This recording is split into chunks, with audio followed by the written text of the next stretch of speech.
Hi, my name is Matt Malanga, the CMO here at NewsCred. Today I'm here with Amy Newman, the Senior Director of Content Operations at Kaseya. Amy, thank you so much for joining us today. Thank you for inviting me. I know your schedule's busy. And of course, I hope you and your loved ones are safe during these tough times. As you're probably aware, NewsCred partnered with Circum Research earlier this month, right in the midst of COVID-19, to better understand how marketers were reacting and adjusting to the challenges COVID-19 presented to marketers. Today I'd like to hear from you firsthand how you and your team are handling the COVID-19 and reacting to it and adjusting things. So with that said, let me ask my first question. What are the biggest challenges you and your team were facing as a result of the pandemic? So that's a really great question.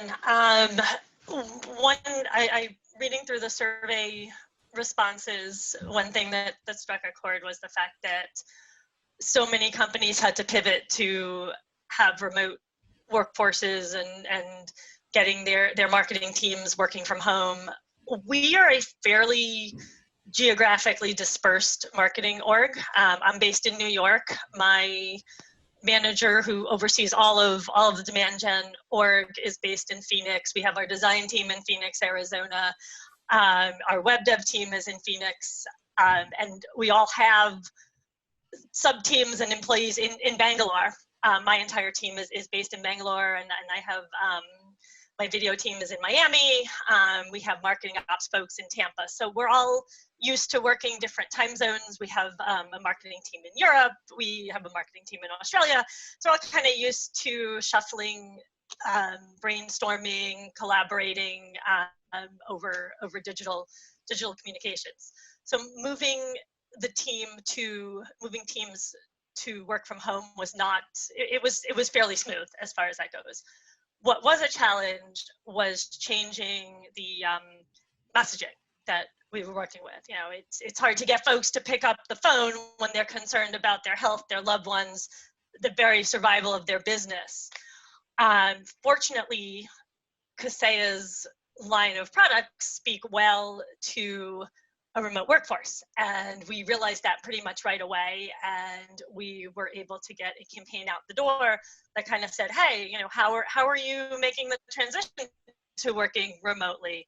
Do you have what you need? Are you secure? Do you have backup? Do you have a remote RMM or endpoint management in place? And our product lines, quite honestly, even in the best of times, speak well to a remote workforce. Now that the dust has settled a bit, it's more challenging in some ways because we are back on track with the campaigns that we had in our back pocket. And we need to factor in the messaging that comes with the fact that times are not the same. Security concerns are a little different. Backup is a little different. Folks need to back up from home, not necessarily the office. So we have to kind of interject that. As well as other cornerstone marketing campaigns we have, like we do an annual benchmark survey of where managed service providers are at. That data was gathered pre-COVID. So while some of it's relevant, other pieces of it have changed, and we need to make sure that we're noting that. We need to make sure that when we do a webinar on that data that we're speaking to those facts. I think this is going to be a little bit of an ongoing challenge over time as we all acclimate to the new normal. Yeah, Amy, I completely understand that you have shifting priorities here. And there's certainly those challenges that go along with it. Content positioning, messaging, clearly, top of mind for you. What about with respect to investments? Are you seeing a shift in investments? I think you probably saw in the report that obviously events aren't happening. So how's that impacting your team? So we've obviously put the brakes on in-person events, because in-person events they're not happening. A lot of events have gone digital, at least for this quarter. So we've made changes in that regard. The first week or so, everybody's like, webinar, webinar, webinar. I mean, we all have Zoom fatigue at this point. We're all, there's only so many webinars you can sit through. We've been experimenting with things like Facebook Lives and LinkedIn Lives, and those seem to garner a pretty quick and solid audience. Obviously, there's issues with those because they're a little tougher to gate.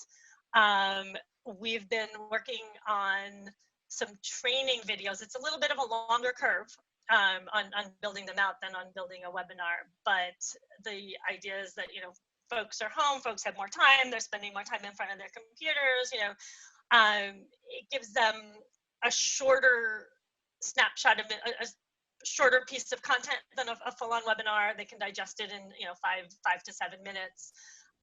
We're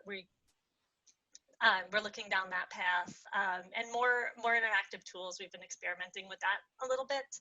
I think the most interesting piece of this time is there's a whole lot of why nots as opposed to no, we can't do that. So that's been very exciting to be part of. It's good to see everyone still has a positive attitude, because I think you need that why not attitude. Test new things, get new things to work. Exactly. So let me shift gears here just a little bit. My last question is really more specific to NewsCred and the content marketing platform that you've been using. I'm curious to see how that's helped your team collaborate and manage and get more visibility into all these new campaigns you're spinning up. So at a broader level, NewsCred keeps us organized, it keeps us aligned, it keeps us accountable. It allows us to leverage content. We have multiple lines of business that my team supports, and a few other lines of business that are in NewsCred as well. And to be able to have that visibility into what everyone's doing is tremendous. We learned a valuable lesson early on with the value of NewsCred. As we were building out this quick touch campaign and pivoting, we thought, why let's just do it over email. Let's use Dropbox. It's fine. It's quick. There's only 4 or 5 of us involved with it. Ironically, the 4 or 5 of us that were heavily involved with this campaign pivot, 3 of us were the NewsCred evangelists, if you will, selling everyone on the value of it.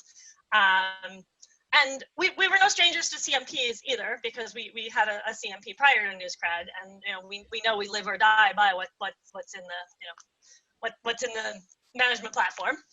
But we thought we'd build it out, and that was great, and we were good for about 4 days, and then we realized that there was no record of anything, and we had to backtrack and pop everything in there.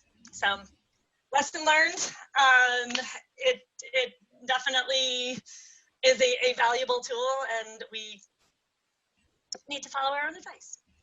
Amy, it's funny you mentioned that, because I created the same problem here at NewsCred, where as we pivoted, I'm like, let's get what we put in the CMP, and we made all the same mistakes. I lost visibility into the campaigns, how they were working. So we did that for about a week and a half. We paused it, put everything back into the CMP for visibility, for better control. And so I can actually report on what's working, what's not. So don't feel bad. I did it myself. Live and learn, right? Exactly. Well, Amy, look, I really appreciate your time today. These are very trying times. Be safe. Continue to do the great work that you guys are doing. I mean, obviously, marketing's making a big shift, both in terms of priorities, investments, and how we think about core messaging and positioning. Thank you. Take care. Thank you. You too.